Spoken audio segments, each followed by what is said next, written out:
tous et à toutes, j'espère que vous allez bien. Je suis très contente de vous retrouver pour un nouveau contenu un peu explicatif. Je voulais vous parler de quelque chose qui m'interpelle beaucoup, encore une fois, donc contenu sensible, très sensible. Donc ce qui m'interpelle beaucoup, ce sont les confusions dans les vidéos que je regarde. C'est-à-dire que la plupart des thérapeutes, des analystes ou même des psys ne font pas de contenu sur Internet.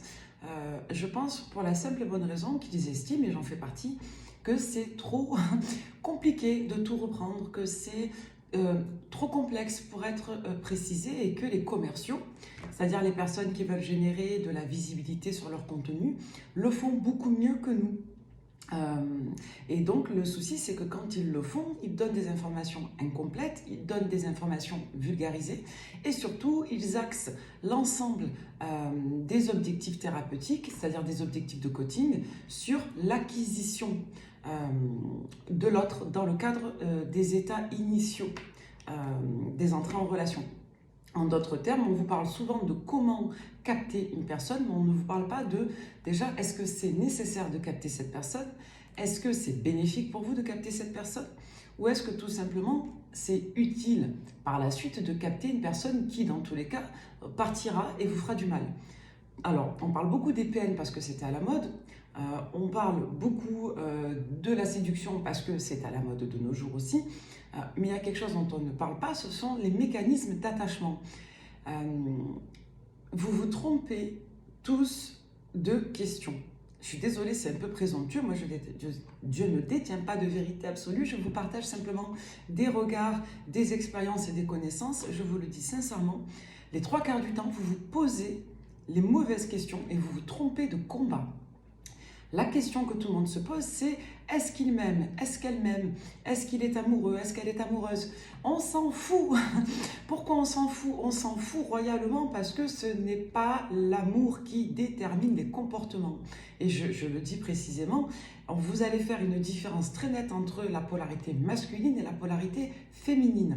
Je m'explique. Dans la polarité féminine, on est dans une tonalité créatrice et dans une tonalité dite ouverte. Donc on tend vers les modèles dits altruistes. Dans les polarités masculines, on est plutôt sur des registres de contrôle, donc sur des registres de sécurité, et ainsi on va être plutôt dans des registres à l'excès de fermeture et de rétention. Donc on va tendre vers des extrémismes égotiques. Donc là, on est vraiment dans les extrémités des polarités. Donc on va dire que dans certaines postures, on peut bien entendu retrouver les deux. C'est pas parce qu'on est en polarité masculine qu'on est forcément dans un positionnement égotique. Pareillement, ce n'est pas parce qu'on est en polarité féminine qu'on est forcément dans l'altruisme. Ça va dépendre de qu'est-ce qui est mis en avant et qu'est-ce qui va être le plus réactionnel. Est-ce que vous avez une polarité dite féminine qui va être dans des registres plutôt égotiques ou est-ce que vous avez une polarité masculine qui va être dans des registres plus altruistes? Ça va dépendre un petit peu des versants de chacun. On ne va pas faire de vidéo dessus. Tout ça pour vous dire que de manière assez segmentaire, vous avez différents modèles d'attachement selon si votre polarité féminine ou masculine va être dominante. Dans le sens où, par exemple, de manière générale, on est dans des tendances généralistes, on n'est pas dans des vérités ni dans des préjugés. Je vous précise, parce que j'attends les commentaires. On va dire que l'essentiel des femmes a tendance à définir son projet de relation en accord avec ses sentiments. D'accord? On peut retrouver ça chez des messieurs aussi, c'est pas l'objet. Mais ce que je veux dire, c'est que dans la généralité, si vous avez une tendance féminine, vous aurez bien entendu plus de propension à vouloir qu'une personne et vous soyez dans des projets de relation en adhésion avec vos sentiments. Quand on aime quelqu'un, on a envie que la personne, bien entendu, prenne place dans notre vie. D'accord? Et on a tendance à développer de la représentation inclusive, c'est-à-dire qu'on va inclure une personne dans tous les registres de représentation de la vie générale. Voilà, j'aime cet homme, je veux que cet homme fasse partie de ma vie quotidienne, que cette personne prenne une place dans ma vie sociale et que cette personne partage avec moi tous les registres de ma vie. Ok? Là où le bas blesse, c'est que dans les polarités masculines, on va plutôt définir les projets de relation en accord immédiatement avec des représentations. Ce qui signifie qu'on va plus ou moins se permettre certains sentiments en fonction du projet. Donc d'un côté, vous avez des profils de personnalité où ce qui va être déterminant, ça sera l'attachement. Et dans d'autres profils, ce qui va être déterminant, ça sera la représentation. Ce qu'il faut comprendre, c'est que de l'un ou l'autre, on va inverser les pôles. En gros, vous aurez donc plus de dames qui seront en recherche d'un partenaire amoureux en accord avec l'amour qu'elles leur porteront, et vous aurez plus de messieurs qui vont choisir une partenaire amoureuse en accord avec les projets qu'ils porteront. C'est-à-dire que d'un côté, on va choisir de faire un projet parce qu'on aime quelqu'un, et d'un autre côté, on va choisir un projet et on va savoir si la personne que l'on aime est apte à répondre à ce projet. Et ça fait toute la différence. Quand vous êtes avec des personnes dysfonctionnelles, quand vous êtes avec des personnes qui génèrent de la nocivité pour vous, ce n'est pas forcément un problème d'amour, c'est prioritairement un problème de représentation, un problème de projection. C'est la manière dont la personne vous perçoit dans sa vie. Vous pouvez très bien avoir un homme amoureux de vous qui n'a pas envie de vous dans sa vie. Et ça, c'est une réalité. Arrêtez de croire que tout est une affaire d'amour. Je dois faire en sorte que cette personne soit amoureuse de moi. Je dois faire en sorte que cette personne m'aime. Je dois faire en sorte que cette personne prenne conscience de ma valeur. Non, vous pouvez être la 8e merveille du monde et ne pas correspondre à la projection d'une personne. Ça va dépendre de ce que la personne souhaite faire de sa vie.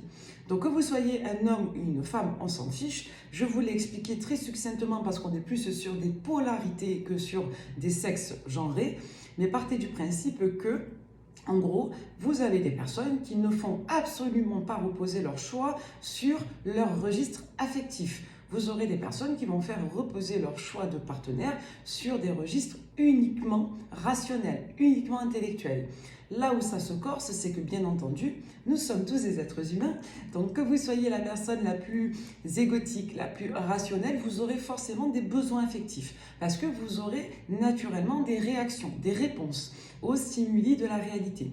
Ce qui fait que dans tous les cas, vous aurez en fonction de votre profil de caractère, votre profil de personnalité, des besoins affectifs qui vont s'adapter à vos représentations et à votre manière de réagir, d'interagir face aux personnes et ou à la réalité. Pourquoi je vous parle de ça aujourd'hui? Parce que moi, j'ai l'impression que tout devient binaire en fait, tout se segmente, tout se raccourcit. Non, des fois vous vous posez la question de « mais je ne comprends pas son comportement, est-ce qu'il m'aime, est-ce qu'elle m'aime ?» Prenez-le à l'envers. Je fais travailler mon discernement, je me fais une opinion de ce que l'autre ressent en fonction de ce que j'expérimente. Si j'expérimente des paradoxes, des ambivalences, j'essaie de mettre en correspondance, du coup, ce que je comprends de mon discernement, surtout quand vous avez des personnes qui refusent de vous donner des explications, qui ne sont pas aptes à le faire, soit parce qu'elles mentent, soit parce qu'elles sont dans le déni, soit parce qu'elles ont des tendances narcissiques qui leur empêchent d'admettre leur vulnérabilité. Donc, quand vous êtes dans des relations où nous ne sommes pas dans des co-fonctionnements, dans des complémentarités ou dans des registres altruistes, où on n'est pas protecteur l'un envers l'autre, où on n'a pas d'engagement moral l'un envers l'autre, ça nous renvoie à notre sphère individuelle. Ce qui fait que le discernement repose sur la faculté de soi à générer un bilan d'expérience. Quand vous avez une personne avec laquelle c'est compliqué, faites travailler votre discernement. Et si vous constatez des paradoxes ou des ambivalences, cette personne me donne l'impression de m'aimer, cette personne me donne l'impression que je n'ai pas d'importance dans sa vie, essayez de trouver des ponts de sens, c'est-à-dire j'ai une information d'une certaine nature, j'ai une information d'une autre nature, comment je lis les deux, d'accord? Comment vous liez les deux? Parce que la personne, par exemple, je donne un cas bateau, la personne peut avoir des sentiments pour moi, la personne peut être amoureuse de moi ou m'aimer, mais cette personne n'a pas envie de moi dans sa vie, parce que sa vie repose sur d'autres priorités que l'amour ou le bien-être. Et ça, c'est quelque chose que j'explique fréquemment. C'est pas qu'une affaire d'être amoureux ou d'aimer. Pareil, cette espèce d'ambivalence et de confusion entre les deux. Être amoureux de quelqu'un, c'est être dans un état d'amour. Ça ne veut pas dire que l'amour est un état profond installé. Quand on aime quelqu'un, on peut avoir de l'attachement profond, mais ne plus être connecté aux états sensoriels de l'amour.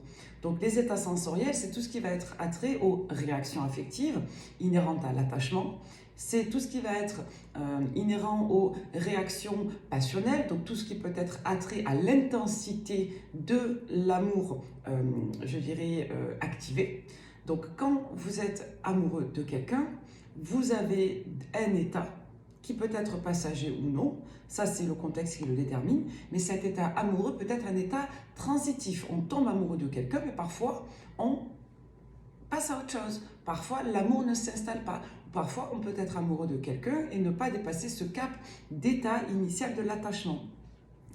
On aime quelqu'un et on peut dire « j'aime mon mari et je retombe amoureuse de lui en permanence. J'aime cette femme mais je ne suis pas amoureux. J'aime toujours mon compagnon mais je ne suis plus amoureuse de lui. » Il y a plusieurs cas de figure comme ça où on a tendance à un petit peu mélanger les choses, d'accord?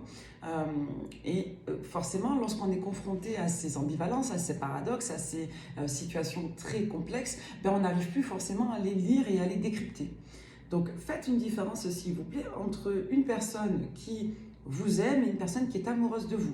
Bien sûr que quand on aime quelqu'un, on a plus de chances d'être de nouveau amoureux, de se reconnecter à un état amoureux. Par contre, quand on aime quelqu'un, on aime quelqu'un. J'aime mon enfant, je ne suis pas amoureuse de lui. J'aime ma soeur, je ne suis pas amoureuse d'elle. J'aime mon père, je ne suis pas amoureuse de lui. J'aime cet homme, mais je ne suis plus amoureuse de lui. Vous voyez ce que je veux dire? On peut avoir de l'attachement profond et véritable pour quelqu'un, mais les états dits amoureux, donc les états qui vont vibrer l'exacerbation, l'activation de l'amour, ce sont souvent dans la pensée collective des états dits d'entrée en relation et d'attachement initiaux. Donc ça va être davantage attenant à la passion. Ce qu'il faut comprendre, c'est que l'attachement passe par la représentation. Vous pouvez avoir des personnes qui s'attachent énormément à vous et pour lesquelles vous allez devenir structurel, dans le sens où la personne n'arrivera pas à vivre sans avoir une interaction avec vous, par exemple, sans vous inclure dans un registre de sa vie, par exemple, mais pour autant, la personne ne vous projettera pas comme partenaire. Et ça fait toute la différence. Il n'y a pas assez de contenu sur ça. J'essaierai de vous refaire un autre contenu plus détaillé, mais c'est super important d'avoir ces idées-là à l'esprit.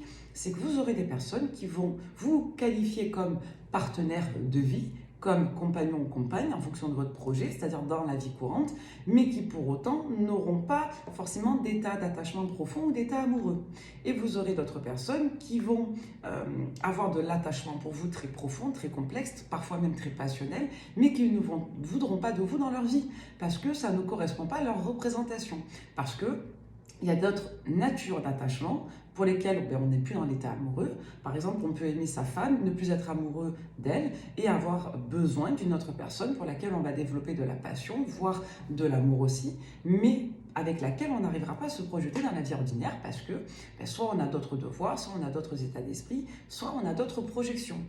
Donc pour synthétiser ce petit contenu express, la manière dont une personne vous positionne dans sa vie n'est pas uniquement le résultat de son attachement amoureux. Ce n'est pas uniquement une affaire d'être amoureux ou pas amoureux.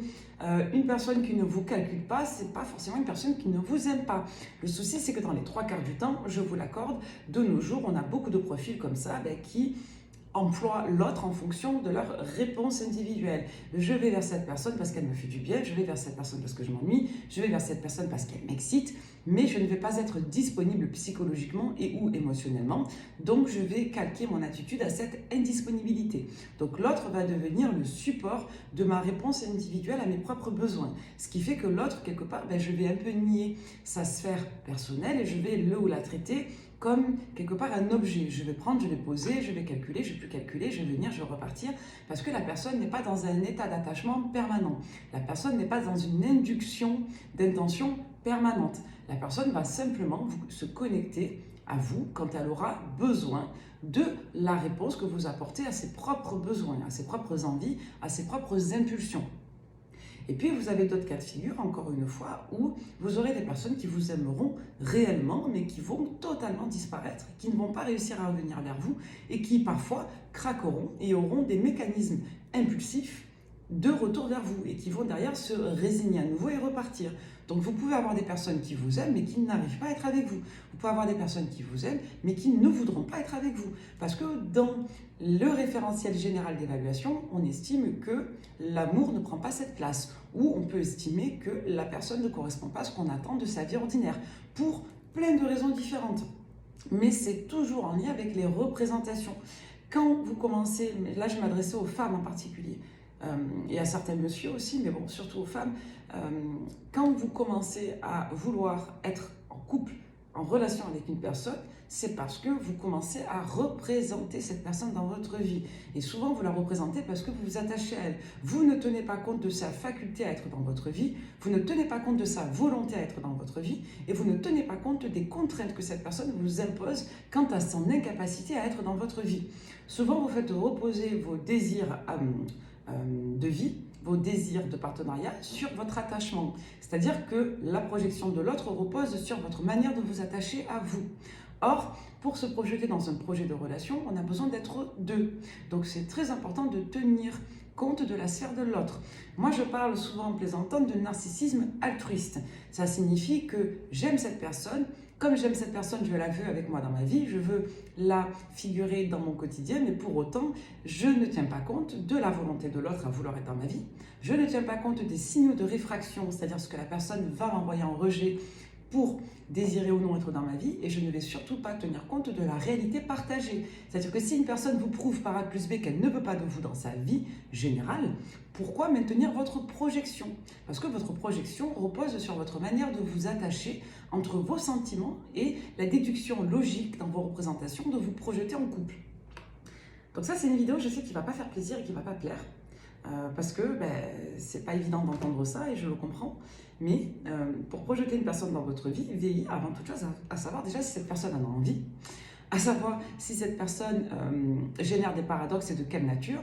Donc si quelqu'un ne peut pas s'empêcher de revenir vers vous, c'est pas parce que cette personne vous aime forcément, c'est pas parce que cette personne a envie d'être avec vous mais qu'elle se le refuse, non, c'est parce que souvent les personnes estiment, pour des raisons qui leur appartiennent, en lien avec leur représentation, qu'elles ne peuvent pas être en couple avec vous. D'accord? Donc parfois on peut avoir besoin de quelqu'un sans que ce besoin, quelque part, ne se déploie dans tous les registres de la vie. Pour autant, la valeur, elle, reste structurelle. C'est-à-dire que vous avez des personnes qui auront besoin de conserver leur foyer, leur famille, leur partenariat avec leur compagnon ou leur compagne, mais qui auront besoin crucial d'avoir l'intervention, même une fois toutes les 2 semaines, même une fois par mois, même une fois tous les 3 mois, d'une personne. Parce que la personne tierce à cet engagement va apporter une ressource, va répondre à un besoin qui est structurel. Même si ce besoin peut correspondre à 5% de l'ensemble des besoins généraux. Même si ce besoin peut être minimaliste et s'apparenter à une espèce de sphère intime, privée de la personne. Donc j'espère que ce contenu vous sera utile. N'oubliez pas de vous demander quel est le projet. Et faites attention aux personnes toxiques. Quand vous allez demander à une personne ce qu'elle veut, c'est trop vague. Une personne qui sait ce qu'elle veut, elle vous le dit. Une personne qui sait ce qu'elle veut, elle fait ce qu'elle dit. Et elle dit ce qu'elle fait. Donc quand vous avez une personne qui vibre des paradoxes et qui vibre des contradictions, demandez-lui quel est le projet avec vous dans des temps de raison. Plus vous allez affiner votre question, plus la personne aura de faculté à vous répondre. Mais si vous êtes face à une personne qui est incohérente et que vous lui posez une question générale, vous allez la renvoyer à sa difficulté à prendre en charge ses responsabilités et vous allez l'envoyer à sa propre incohérence. Donc elle aura du mal à vous répondre. D'accord ? Donc plus vous allez poser des questions précises et plus vous aurez de chances d'avoir des réponses précises. Donc n'oubliez pas une chose, c'est qu'on n'a pas tous les mêmes besoins. On peut accorder énormément de valeur à une interaction ponctuelle, mais ça ne signifie pas pour autant que le potentiel d'engagement est lui présent. N'oubliez pas de vous demander quel est le projet et faites attention à ces individus qui ne vous parlent que de leurs émotions et que de leurs propres intentions. Si vous demandez à un homme ou à une femme ce qu'il attend de vous, la personne va vous parler, souvent si elle est dysfonctionnelle, de ce qu'elle ressent ou de ce qu'elle désire ou du bien que vous lui faites. Mais elle ne va pas vous parler de votre projet commun.